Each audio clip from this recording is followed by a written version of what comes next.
especially I'll be quoting this morning from A.H. Almas or Hamid Ali that many of you saw yesterday, and he's certainly my greatest teacher, although I've never met him and never seen him live, but I've been much informed by his teachings.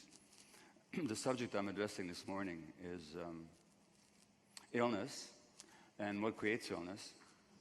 And as a Western-trained medical doctor, I was programmed really to see illness as a separate category, distinct from health, and to see it in purely physical terms. So if somebody gets cancer, somebody gets rheumatoid arthritis, multiple sclerosis, ALS, Crohn's disease, chronic fatigue, fibromyalgia, chronic asthma, chronic psoriasis, whatever it is, that's just a physical event in the body with no relationship to our emotions.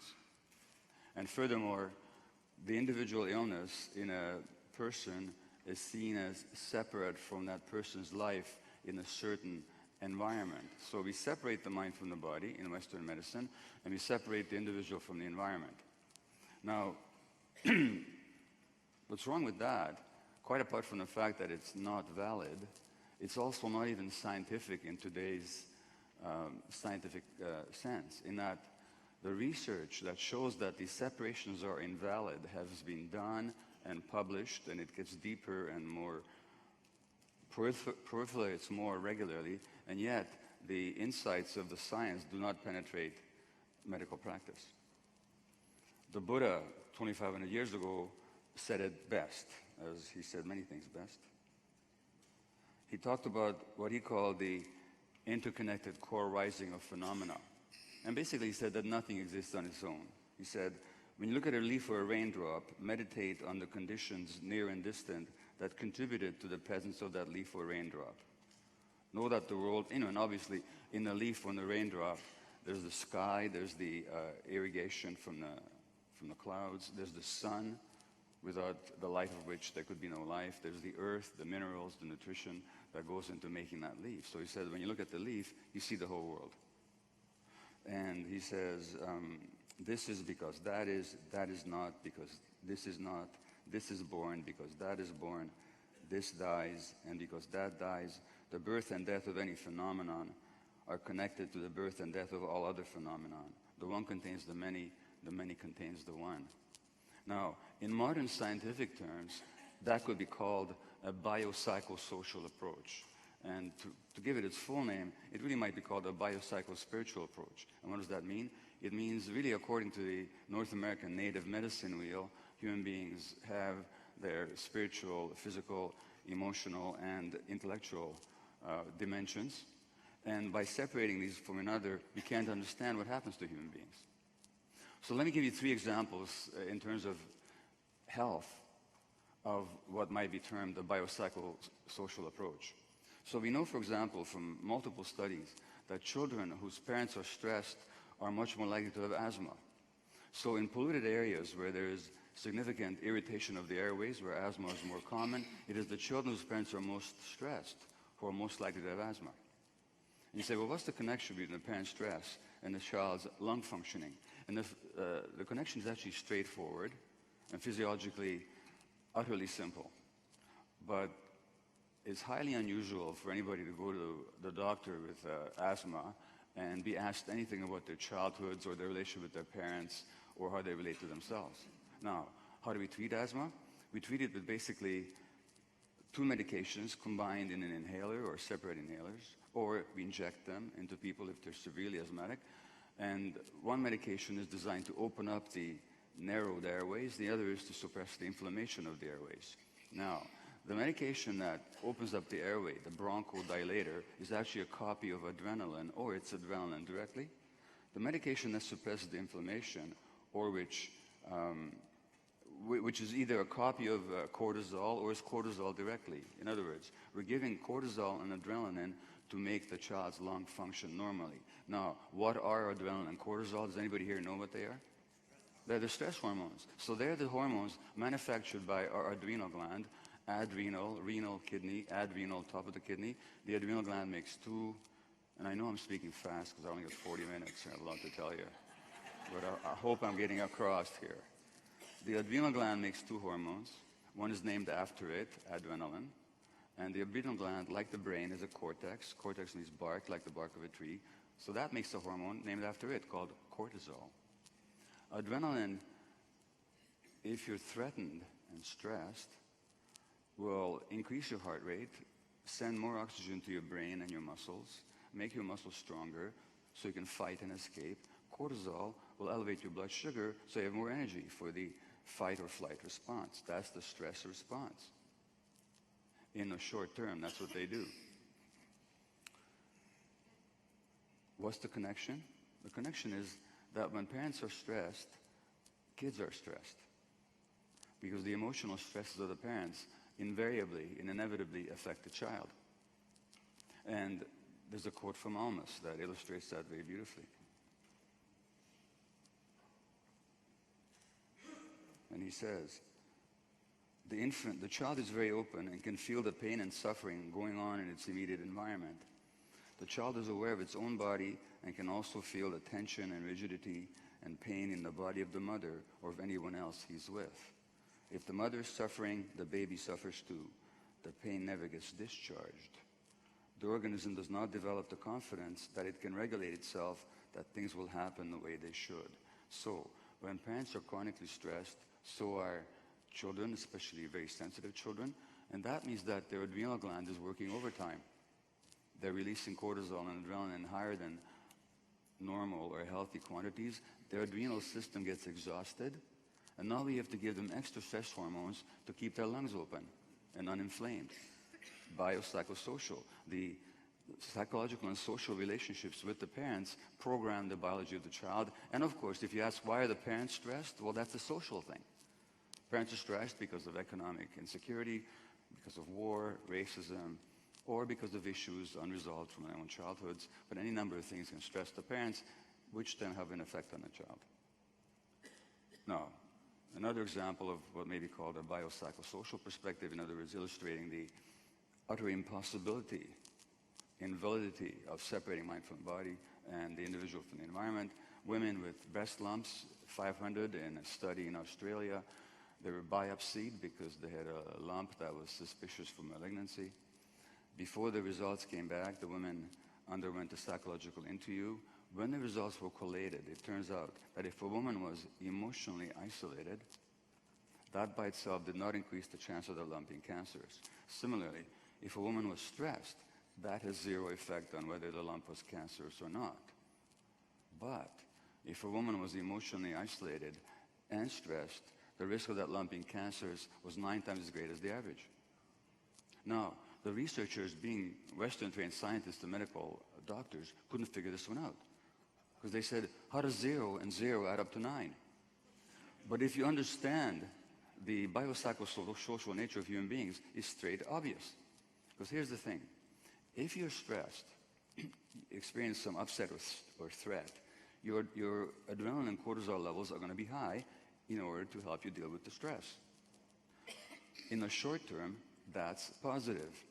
But let me read you a quote from an article published in the journal Pediatrics, which is the official journal of the American Pediatric Association. This article was published, it's from the Harvard Center on the Developing Child, and this article was published 2 years ago, and if only the medical profession understood the implications of this article in a major medical journal, medical practice would be totally different. And here's what they say.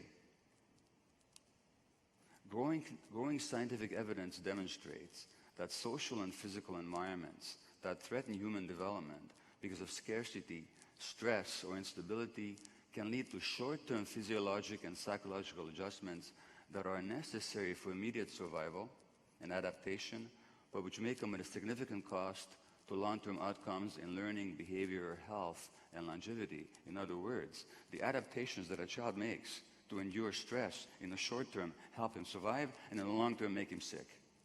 Now, if you look at how that works in terms of the stress hormones, they've had their value in the acute threat situation, flight or fight. In the long term, what does the adrenaline do? It elevates the blood pressure, it narrows your blood vessels, it increases the risk, it makes you nervous, anxious, and it increases the risk of heart disease and strokes. Short-term adaptation, long-term illness. Cortisol in the short term gives you more sugar so you can fight back or escape in the long term. It thins your bones so you get osteoporosis, makes you depressed, puts fats on your belly so that your risk of heart disease goes up, ulcerates your intestines, and suppresses your immune system. Now let's go back to that Australian study. Let's say you have a woman who's stressed. Something happened. Somebody hurt her, or she lost a job, or something occurred. But she's not emotionally isolated. So she's sitting there upset and stressed, and her hormone levels are high. But somebody, a friend, a trusted companion, comes over and says, hey, I see that you're upset. Do you want to talk about it? What happens to her physiology in a split second? The stress levels abate. The body changes in a minute. The heart rate goes down. She takes a deeper breath, gets more oxygen. The cortisol levels go down. But the woman who's stressed and isolated remains under siege by her stress hormones for a long time, including the suppression of the immune system. No wonder then that the women who are isolated and stressed are more likely to have a malignant transformation in that lump, which is to say that cancer is not the disease of the individual. Cancer in a person reflects a whole set of psychological and social relationships throughout the lifetime. It's only the end point of something that's been going on for a long, long time. And as somebody very astutely said, and this is why we're not finding the cure for cancer, because we're not looking where we need to. And as somebody very astutely said, a British researcher, he said that, he said that trying to find the cause of cancer by studying the individual cell is like trying to understand the traffic jam by studying the internal combustion engine. Now, one more example. One more example. At the end of life, we know that couples have been together for a long time. One of them is hospitalized. The other one has a significant risk of dying. And a British study just 3 weeks ago showed that when an elderly person is bereaved, their partner dies, you can find measurable deleterious changes in the hormonal apparatus and the immune systems. In other words, the immune system, the nervous system, the cardiovascular system of the one is modulated by the psychological relationship. So, in understanding illness then, we have to look at this mind-body unity, and we have to look at the relationship of that individual to their psychological social environment. So, in my years of family practice, and then for 7 years, I was medical coordinator of the palliative care unit at Vancouver Hospital, which is to say, we looked after terminally ill people.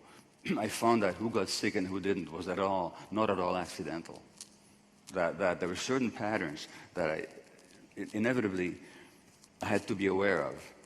And all the people that got sick with chronic illness, whether that be, again, cancer, autoimmune disease, neurological disorders like ALS, MS, Parkinson's, and so on. What these patterns were, and I'm telling you, which may sound dogmatic, but I've been at the game long enough to be convinced of this, that there are no exceptions. I'm going to read you some newspaper clippings that illustrate who is illness prone, and then I'll tell you why. The first is an article. These are all articles from the Globe and Mail newspaper, which is Canada's national paper, and I wrote a medical column for them for a couple of years. It's by a woman. The first article is by a woman who was diagnosed with breast cancer. Her name is Donna. Her doctor's name is Harold, and her husband is called Hai. And Hai, his first wife, died of breast cancer, and now Donna, the second wife, is diagnosed with the same condition.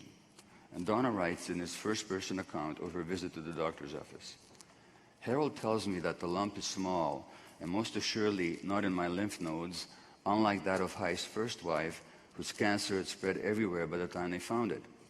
You're not going to die, he reassures me. But I'm worried about Hai, I say. I won't have the strength to support him. Now, what do you notice? She's the one diagnosed with a potentially fatal illness, will have to go through chemo, radiation, possibly surgery, and her first thought is, how will I support my husband emotionally? So this automatic and compulsive regard for the emotional needs of others while ignoring your own is a major risk factor for disease. Major risk factor. The others that I will read you are actually obituaries from the same newspaper, and obituaries are fascinating because they tell us not just about the person who died, but also about what we value in one another unwittingly. And what we value in one another is exactly what kills us. You've heard the expression, the good die young. Half of you are breathing easily right now and you're not worried. So this obituary is about a physician died age 55 of cancer. Never for a day did he contemplate giving up the work he so loved at Toronto's Sick Children's Hospital. He carried on with his duties throughout his year-long battle with cancer, stopping only a few days before he died. So what would you say to a friend of yours diagnosed with cancer? Go back to work tomorrow, and all the while that you're getting treatment, ignore that, ignore your needs, don't think at all about your life, and just keep working until you drop. So this automatic and rigid identification with duty, role, and responsibility, rather than the needs of the self, is the second major risk factor for chronic illness. The next one is written by a husband who is writing this with gratitude about his wife who died age 55 of breast cancer. In her entire life, she never got into a fight with anyone. The worst you could say was phooey or something else along those lines. She had no ego. She just blended in with the environment in an unassuming manner. And I'm sure that, like me, many of you have partners, spouses, sometimes you wish that they would blend in with the environment. In an unassuming manner. But they won't do that if they want to stay healthy. Because the suppression of the so-called negative emotions, particularly anger, actually suppresses the immune system. And finally, this obituary, which is almost beyond belief, but it's real. This is a physician who died at age 72 of cancer. Sidney and his mother had an incredibly special relationship, a bond that was apparent in all aspects of their lives until her death. As a married man with young children, Sidney made a point to have dinner with his parents every day as his wife Rosalind and their 4 young kids waited for him at home. Never wanting to disappoint either woman in his life, Sidney would walk in, greeted by yet another dinner to eat and to enjoy, until gradual weight gain began to raise suspicions. This man suffered from 2 fatal beliefs. One is that he's responsible for how other people feel, and secondly, that he must never disappoint anybody. So these 4 factors, this automatic concern for the emotional needs of others, ignoring your own, compulsive and rigid identification with duty, role, and responsibility rather than the authentic self, suppression of so-called negative emotions, repression of them, and finally the belief that you're responsible for what other people feel and that you must never disappoint anybody, so you never say no. These are the significant risk factors that are present in cases of chronic illness, and they're quite capable of killing you for reasons I'll explain shortly. But before I do, let's explain why people behave in these ways. Are we blaming the patient for the disease? We're not blaming the patient for the disease because these are not deliberate, consciously chosen patterns. Remember that Harvard article I quoted to you? Adaptations that help you survive the immediate stress in childhood become source of pathology later on. These are all adaptations. Nobody chooses to behave in these ways. And I can give you a personal example. So when I was 54 or so, I had arthroscopic surgery on one of my knees. I had a bit of a tear in a cartilage. So that afternoon, I had a bit of a limp. And I'm visiting my mother, there's a genetic disease in our family called muscular dystrophy, which means that if you have the gene, you'll have the disease. But by the way, most diseases are not like that, and there are very few diseases genetically determined. Even in the case of breast cancer, there is a breast cancer gene or several breast cancer genes, but out of 100 women with breast cancer, only 7 will have the gene. The gene is not the major cause of breast cancer. Muscular dystrophy, yes, if you have the gene, rare, but you're likely to have the disease. So my mother had it, so at age 78, she could no longer get out of bed, she could barely feed herself. Mentally, she was very strong. So I'm visiting her, and as I'm walking down the hall of the nursing home, I have a bit of a limp because of my surgery that morning. When I walk into my mother's room, my limp disappears. I greet her with a perfectly normal gait, and I walk out the same way until I shut the door behind me, and again I start limping. Now what am I doing? I'm protecting her from knowledge of my pain, but here's the deal. My mother, being 78, had survived the Nazi genocide in Hungary, the communist dictatorship, the Hungarian Revolution in '56, emigration to Canada at the age of 39 with a husband nearly 10 years older, and 2 adolescent boys, life in a new culture and a new language. She was a very strong person. Did she need to be protected from the fact that her middle-aged son had a bit of a limp? The afternoon of surgery. However, remember that quote from Amos, that the child feels the suffering of the and pain of the mother. So I was born in January 44 in Budapest to Jewish parents. When I was two months old, the Germans occupied Hungary. And you can imagine what the rest of our year was like. And I learned very early that my mother was so stressed that if I wanted to maintain the attachment relationship with her, I better suppress my own pain because she was already overburdened. So that was an adaptation. And that adaptation still shows up in my automatic suppression of my limp 53 years later. This is what Robin Williams, who died at his own hands after a life of addiction, mental illness, and workaholism, called the please love me syndrome. Anything, I'll do anything but love me. See, the child has no choice. The child is in a situation where attachment, and attachment in this case is not in a Buddhist sense, but this is the modern psychological sense. Attachment is the drive for closeness and proximity with another human being for the purpose of being taken care of, or of taking care of someone else. So there's this powerful attachment drive between all mammals and their children and their offspring, even birds and their offspring. That attachment drive keeps the infant close to the parent close to the infant, so the infant can be taken care of. And that attachment drive is important to us all our lives, as that example of those elderly couples indicates. In other words, that's the most important dynamic in human life, and our brains are largely wired for attachment, without which we don't survive, because the human infant is the least mature, most dependent, and most helpless of any creature in the universe, and stays that way for the longest period of time. So without attachment, there's no life. This attachment drive, as I'll be telling you later in my talk on addiction this afternoon, is the source of, when the attachment needs are not met, this is the source of all pathology, whether physical or mental. And how does it become a source of physical pathology? Well, because we have another need. We have the need for attachment, that's clear. But we have another need, and that is need for authenticity. Authenticity is a sense of being ourselves and knowing who we are and what we feel. Now, that's not a new age, abstract, psychological, spiritual, woo-hoo need. It's actually a survival need. Because to be authentic is to be in touch with your body and your gut feelings. And in the long period of evolutionary development, living in a state of nature amidst all kinds of dangers, how long exactly would a human being survive if they were not in touch with their gut feelings? They wouldn't. So that the authenticity is as powerful as the attachment need in the long term. But what happens to a child where the authenticity threatens attachment? And what do I mean by that? Let's say that as a 1.5-year-old, 2-year-old, your child is angry at you. And by the way, if you have a 1.5 and 2-year-old and they're never angry with you, you're not doing your job.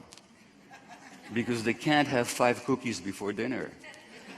And they can't climb on the table to play with a shiny knife. So they're going to get frustrated. So they're going to throw a tantrum, which is what they do. But what about if you grow up in a home where there was a rageaholic father, and the very hint of anger threatens you unconsciously? So you give the message to the child that good little kids don't get angry. In other words, good little kids who get angry are not good, they're not acceptable to the parent. Well, guess what? If that message is driven home powerfully enough, the child would repress the anger in order to maintain the attachment relationship. Pure adaptation. But in the long term, that repression of the authentic self, as in the cases I mentioned, is what leads to disease. So this is the please love me syndrome. Love me at any cost. The child, when it comes to attachment versus authenticity, has absolutely no choice in the matter. Because without attachment, they can't survive. Treat me like a fool, treat me mean and cruel, but love me. That's not love. Just let me stay attached to you at any cost. Now the problem is that once you make the choice, although it's no choice at all, to go for attachment, then we spend the rest of our lives living that out. And we spend the rest of our lives suppressing our authenticity. Now how does that lead to illness? Well, it leads to illness for the very simple reason as you can't separate the mind from the body. And we now know scientifically that there's no basis for those separations. So it's not that there's a nervous system and an immune system and a hormonal apparatus and a cardiovascular system and an emotional system. It's all part and parcel of the same system. There's a science that's, I would say, is new, but it's only relatively new. It's been around for a few decades now. It's called psychoneuroimmunology, that studies the connections and the unity of the emotional system, the immune system, the hormonal apparatus, and the nervous system. It turns out there aren't separate systems, it's just one. To say that they're even connected is kind of false, because you connect two things that are discrete, but these are not discrete systems. They're just the differentiated functioning of the same super system. So it turns out that the nervous system wires them all together like a giant electrical grid. It connects the bone marrow to the brain. It sends messages from the bone marrow to the brain, from the brain to the bone marrow, where our immune and red cells are manufactured, from the thymus gland in the neck, where the white cells are stored, to the brain and vice versa, the gut to the brain, the heart to the brain, brain to the heart. The heart itself is a nervous system. It's like a second brain in a sense. It has certain predictive capacities, especially for negative things. When you say, I knew in my heart, you did. And that's connected to the brain up here. Then they all secrete messenger substances into the circulation, and they talk to one another biochemically, so that the immune cells, the white cells in your circulation, have the capacity to manufacture every hormone that the brain manufactures. And so the immune system is talking to the brain, and the brain is talking to the immune system. The immune system has been called the floating brain. It's got learning capacity, reactive capacity, and memory, just like the brain does. Then there's the gut-brain connection. I'm going to ask you this question and ask for a show of hands, please. If you've had the following experience, please put your hand up, that you've had a powerful gut feeling about something, you ignored it, and you were sorry afterwards. Okay. Now, let me ask for the obverse. Those of you that have a powerful gut feeling, you ignored it, and you're grateful afterwards, put your hand up. Now you see how much more the majority has is with the gut. Now I would even argue, had I had time, with those of you that just put your hand up, that what you had was not a gut feeling at all. It was just a strong emotion. And sometimes it's hard to tell the difference. But there's a difference. You know, the gut feeling, there's something calm and knowing about it. There's no agitation about it. But nevertheless, even if I take your word for it, it's still like, 30-1. So why is the gut so much more intelligent than your thoughts? In other words, when you went with your thoughts, you were wrong. If you pay attention to your gut feelings, you're right. Well, the gut sends many more messages to the brain than come the other way. If you've ever been treated for depression, like I have with, say, Prozac, which elevates serotonin levels, the gut has more serotonin than the brain does, the mood chemical. The gut receives messages from the whole brain, and it magnifies them and sends them back up, so that when you are listening to gut feelings, you're getting the whole picture. Your intellect, your thoughts, are only a very small part of your evaluative apparatus. And emotions came much before we had thoughts, necessarily, because without strong gut feelings, again, we just didn't survive. Now, there's a group of people called aphasiacs who can't process words because they had a stroke in that part of the brain. Aphasiacs have been shown in a number of studies to be much more astute at knowing when somebody's a liar than people who understand language. Why do you suppose that is? because they take in the whole picture, the body language, the tone of voice, the facial expression, the congruence of body language, tone, and facial expression. And that's a much more significant markers of truth than the words are. If aphasiacs voted, no politician would ever get elected. But there's another large group of people, who, I mean, if you look, you know, and that may seem like sort of a knock on politicians, but let me tell you, there was a very interesting phenomenon with President George Bush Jr. If you ever, I don't know if you ever had this experience, but if you ever turned off the sound on the television and he was speaking, what would you observe? A very nervous and scared little kid. And this guy was the most powerful man in the world, so they say. Scared little kid. Now, there's another large group of human beings who are perfectly capable of unerringly reading and reacting to their gut feelings. And what do we call those people? What do we call them? Children. We call them babies. Okay, no one-day-old baby is disconnected from the gut feelings. When you put your hand up and I asked you, how many of you had the experience of ignoring and then regretting not having paid attention to gut feelings, you were telling me the story of your childhood. The story of your childhood was that when you were born pristine and authentic, completely in touch with yourself, and then you learned that in order to stay attached to your environment, you had to suppress that part of yourself. So the suppression itself became associated with survival. No wonder you're afraid to be authentic. Because there's something in you that says, if I'm authentic, I won't be loved anymore, and if I'm not loved, I won't survive. Then we keep choosing attachment over authenticity, and then we get sick. Let me give you an example. I just need a volunteer, okay? So I mentioned that the suppression of anger suppresses the immune system. So you're going to volunteer. Thanks. No, you need to stay where you are. What's your name? Judith, okay. So there's one rule here, only Judith, okay? Which is that the chair that you're sitting in is your life, so you can't leave it, okay? For this experiment. After the talk, you can leave, or even before the talk, but not for this experiment, okay? So the question I'm going to ask you is, are you okay with the distance between you and I right now? If I spoke from here for the rest of the morning, is that okay with you? Yeah. Okay, now I'm going to stand here and ask you the same question. Is it still okay with you? If I lecture from here, how about right now? Yeah. It's still okay with you? Okay, what about right now? It's getting a little tight. It's getting a little tight? Yeah, it's okay. It's still okay. It's still okay. All right, I'm going to put a knee on your knee. You know?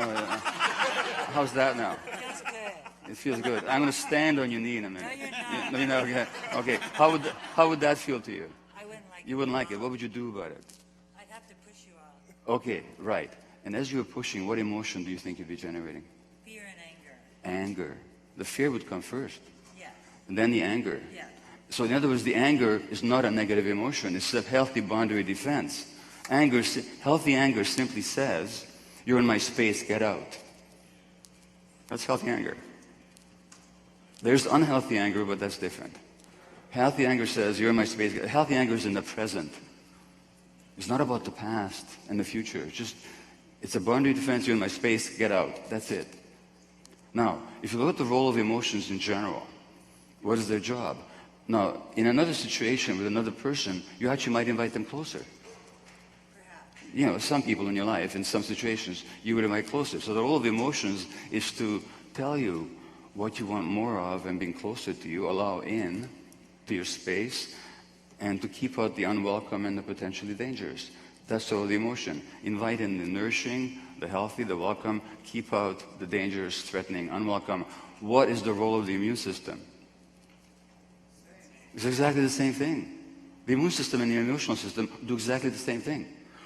Because of the unity that I've mentioned to you, when you suppress the one, you're suppressing the other. And that's why the repression of healthy anger is a significant risk factor for cancer, because the immune system is suppressed. Now, on the other hand, what else can happen? Let's say you repress anger. You're one of these really nice people and you're always helping people. You never say no. And the book of mine that this talk is based on is entitled When the Body Says No. My contention being is if you don't, the body will say it for you. I may have said that before. So what happens to anger that you don't express? Does it evaporate, go away, fly to the moon? Where does it turn? It turns against you in a form of depression. What does the word depression mean? It means to push something down. It's that simple. It was an adaptation. Depression begins as an adaptation. You have to push down your feelings to stay attached. 30 years later, you're taking Prozac. And they tell you, you got this genetic disease. Nonsense. In the same way that the anger can turn against you in the form of depression or self-loathing, self-blame, in the same way, the immune system can turn against you, so that your immune cells and immune organs that are meant to defend you will not attack you. And that's in autoimmune disease, rheumatoid arthritis, scleroderma, Crohn's, colitis, fibromyalgia, and multiple sclerosis. So, I'm going to bring this to a close, and sorry I will not have time for questions, but I'm happy to hang on afterwards and talk to people. I'm going to close with a quote from my honored teacher, Hamid Ali, who says, "The fundamental thing that happened, and the greatest calamity, is not that there was no love or support." He's talking about childhood. "The greater calamity, which was caused by that first calamity, is that you lost the connection to your essence. That is much more important than whether your mother or father loved you or not." Well, that's the good news. Because if the problem was that you were not loved, supported, recognized, honored, or if you were abused 15, 30, 50 years ago, if that was the problem, we're stuck because we can't undo the past. But if the problem was that as a result of those events, we disconnected from ourselves in order to maintain, stay attached, ourselves, our essence is still here, and we can reconnect. We can reconnect, so that's the good news. And in that sense, although we tend to look upon symptoms and illness as enemies to get rid of, we talk about the war on cancer, the battle against cancer, we can look up at it totally differently.